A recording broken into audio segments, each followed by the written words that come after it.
Hi, my name is Geert Van Gele and I would like to talk about the interpretation of medieval music. This video is part of a series which accompany the iBook Thoughts on the Recorder, which is available through my webshop Kattenberg Recordings KA003. You can find a link in the description, and I've also included a clickable link at the end of this video if you want to learn more about it. Eagerness to learn more about the earlier repertoire was one of the reasons I quit the Flanders Quartet. It gave me the time and the mental space to explore the medieval period. First with harper Bill Taylor, and expanding our duo later on into the ensemble Quadrivium. How did we go about taking on this repertoire? From the very start we stuck to a couple of principles which we strongly believed in. The quote from Giraldus Cambrensis that Bill had mentioned to me when Cambrensis talks about the Irish harpers. The more their concealed art delights them, the more luxuriously they caress the ear, so that the greatest part of their art seems to conceal the art, as though, if art is hidden, that is to its credit. If revealed, it is to its shame. This comes from the Topographia Hibernica from as early as 1185. Recorder builder Bob Marvin told me on multiple occasions. Bob Marvin has been visiting us in Antwerp annually since the 1990s. He told me he hasn't found any connection between text and tempo for the medieval and the early Renaissance repertoire. What does this mean? This means that the idea that a sad poem should have a slow tempo does not apply necessarily for this repertoire. The result of this statement is something I had to really work on in order to get comfortable with. A sad poem played and interpreted in a fast tempo is counterintuitive at first.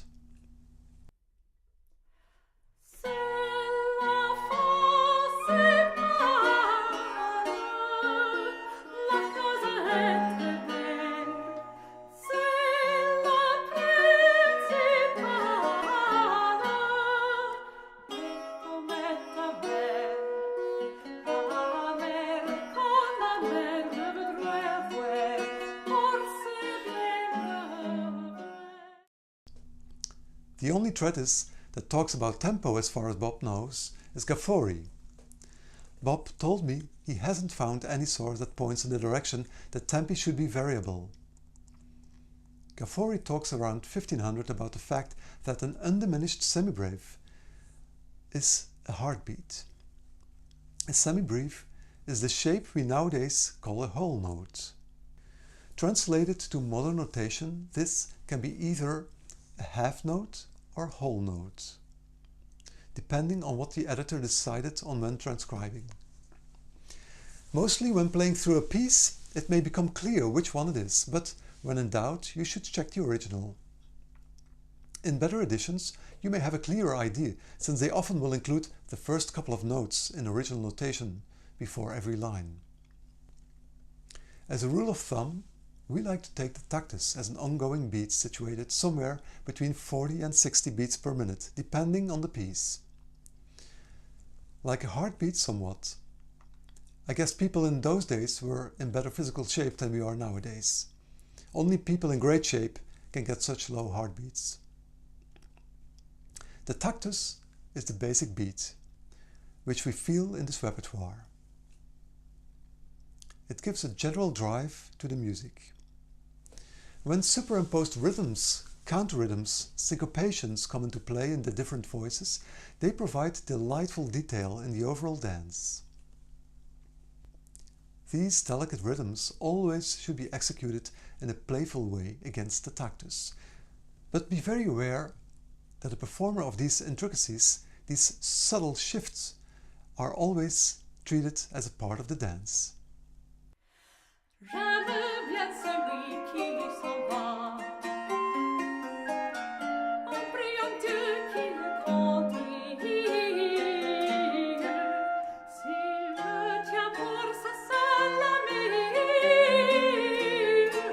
Mon cœur à lui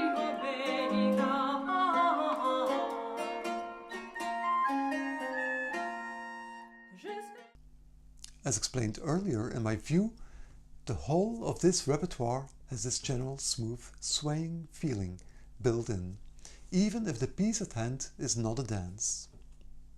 If performed strictly horizontally, focusing on the polyphonic lines only, a lot of the beauty and the fun of this music gets lost. In 14th and 15th century repertoire, there is another pretty substantial difference with 16th century repertoire in terms of composition style. From the late 15th century on, the tendency in music was towards a more extensive sound palette. The pretty narrow range from the 14th and 15th century repertoire, with its high instruments and voices, got extended downward. This meant that lower sounding instruments started appearing. It also meant that the tenor was slowly losing its function as most important voice in the composition, in favor of the bass.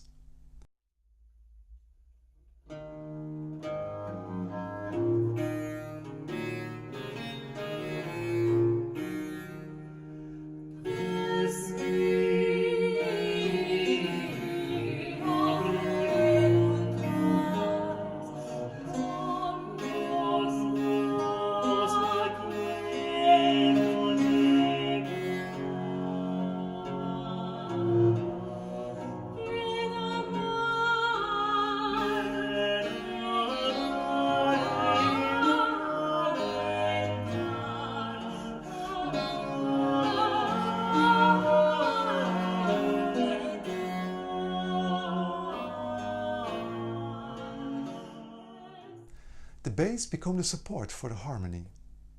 This was totally different before the 16th century. All of this music was conceived around its most important line, which was the tenor. Tenor comes from the Latin word important. Whichever piece is being played from this era, one should always pay attention to the tenor. All the voices need to play off to the tenor. As a result, the tenor should be the strongest voice in an ensemble, a beacon for the others.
The melody, presented by the cantus, is always clear because of the highest position in the ensemble fabric.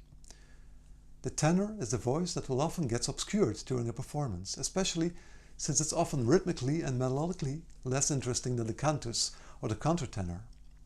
Now, the countertenor is often really interesting rhythmically and melodically. But it's important to realize that in essence it's an optional part. When omitted, the composition still works in the same way as when added. The countertenor was in earlier times a part that was improvised on the spot, playing against the tenor, with inventive rhythms and interesting leaps.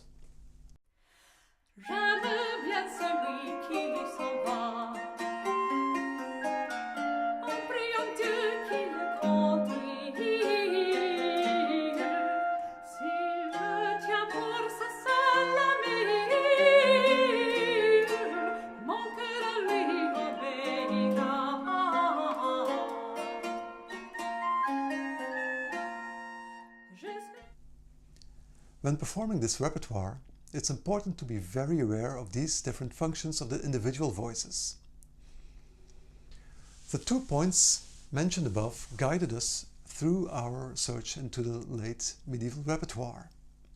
According to general music history, the Renaissance period starts around 1400 and lasts until around 1600.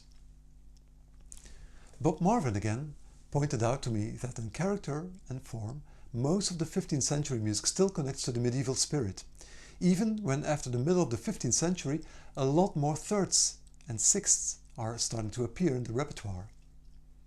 In my experience, I have noted earlier, I do think of the Renaissance starting around Josquin's heyday 1520. At that time, Baroque idioms start to appear, with text colorations, music colorations attenuating the text, and bit by bit, expressivity starts to become part of the regular vocabulary. In that respect, I often jokingly state that medieval repertoire jumps right into Baroque repertoire. Maybe some of you readers will raise an eyebrow when I talk about expressivity only starting after 1520. Isn't expressivity an essential substance of any interpretation?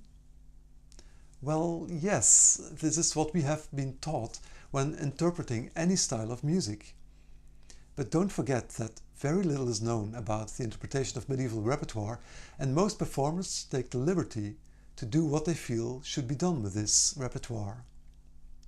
In this respect, I am no different in my approach, having myself been led by pure intuition. The difference may be that I do adhere strongly to the 2 pointers above, trying to forget everything I learned about Baroque interpretation, and looking to this repertoire from a novice point of view. Of course, whenever confronted with new insights, I force myself to adjust accordingly. It's always a good idea to be open to other viewpoints, and the input of musicologists is a necessity. We are extremely lucky that one of the members of our ensemble Quadrivium is the musicologist Willem Mook.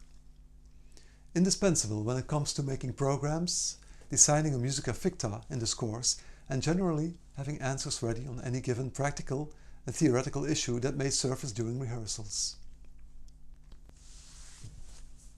One of the things mentioned above is the ongoing tactus. Even if you consider a very slow heartbeat, most of the time the resulting tempi will be nippy, to say the least. Bob Marvin really taught me to look at his music with a clear disconnect between character of the poem and the tempo. Once you put yourself in this frame of mind and allow yourself to stick to a swift tempo, you will realize that a whole new approach towards character and interpretation is necessary. We are so used to having our tempo interpretations being in sync with what the general atmosphere of the text tells us that not too many performers dare to go this route. A couple of things can be pointed out when such faster tempi are in play. Tempi are not connected to the atmosphere of the text, as explained above. This means that even a sad love song can have a brisk tempo.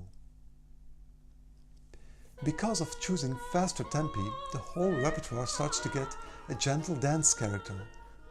Now, this is an important point. When talking about dance, keep in mind the way medieval dances were being danced at the court. These are not upbeat dances with swift movements, rather a genteel swaying of the body applies. This was being told to me by Dorrie Olsen, a dance historian, and she told me that the most medieval dances are pretty simple to execute. As a basic move, she told me, the dancer holds his body in a kind of an S shape, while gently swaying back and forth. No stark movements allowed. When one would translate this into nowadays dancing, one could consider certain South American dance rhythms where this kind of swaying can be applied to. But no tango, please. Giving the medieval repertoire a gentle dance treatment makes a lot of sense to me and can be even applied to a substantial part of the later 16th century Renaissance music. The fact that more or less a steady tactus is applied in both of these repertoires makes playing everything with a rhythmic lilt a very natural thing to do. When we first started working on medieval repertoire, Bill Taylor and I even considered bringing in percussion in Dufay's chansons in order to bring out this dance feeling. But we soon found out that we were overstating the obvious in this way, taking away from the subtlety that the music needs. Just a rhythmic lilt while keeping a steady tempo does the trick.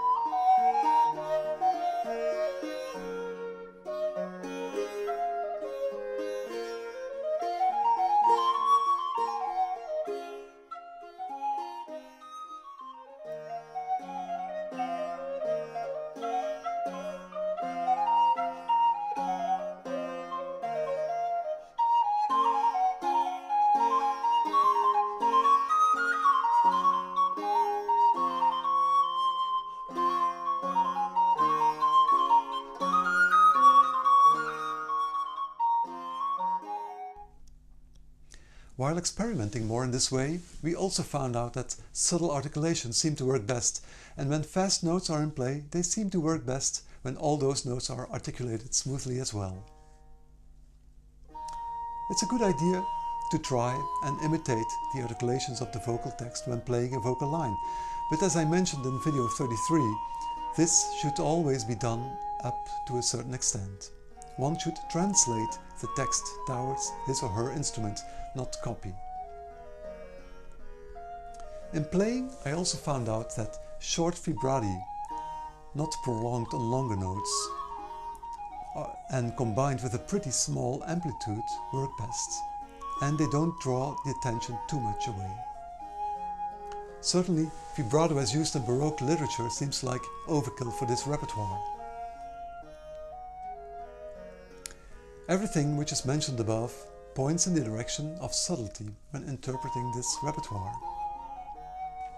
Bob Marvin, again him, taught me to compare these subtleties to a medieval painting. A first viewing may leave the spectator underwhelmed, especially when we have just experienced some wild Baroque paintings. When one takes the trouble to let oneself be drawn into the painting, however, the subtle emotions from the faces, the natural beauty, the human nature starts to speak to the onlooker. Why would people in medieval times choose to express art with such subtlety? Why not going full out like later periods in history? Bob Marvin's explanation for this is that unlike people from today's world, the medieval person was not looking for thrills when it came to art. Art to them was a place of refuge from the real world.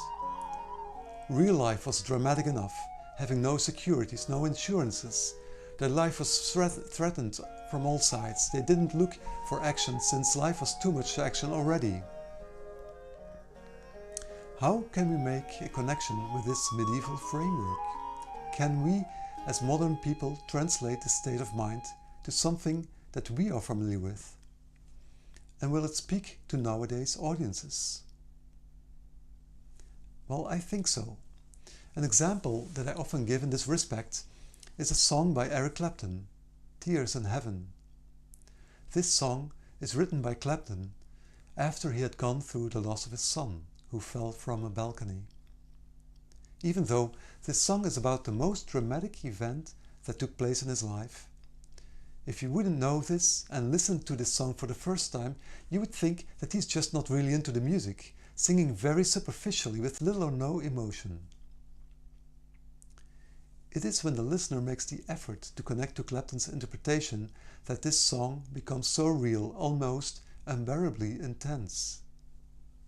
The listener gets drawn into the emptiness which is left behind in his life. This is the result of Clapton's ability to internalize the emotion, not screaming it out in despair, but feeling it inside. Hence the quote of Carbrensis, mentioned earlier: "If art is hidden, that is to its credit. If revealed, it is to its shame." When one is familiar with internalizing emotions in this way, feeling the true meaning of a text inside, and bringing it out by lifting only a little bit of the veil, one can start to see how in this context it can also be possible to disconnect a tempo from the emotion of the text as well. Now, a faster, swift movement can be perfectly combined with a sad love song, as long as the interpreter truly feels the real emotion of the poem. In this sense, I would once more like to quote C.P.E. Bach, even though he was not what you can call a medieval artist in any way possible, but his statement is universally applicable to all art and to all styles throughout history, when he writes that in order to convey an emotion to the audience, the performer must feel the emotion, him or herself, first of all. As a final thought, a word about medieval recorders. It's common knowledge that bass recorders started to appear around 1500 as the music started to move towards the lower ranges of the human voice. I can say I strongly believe in the fact that medieval recorders were the higher instruments, altos and sopranos.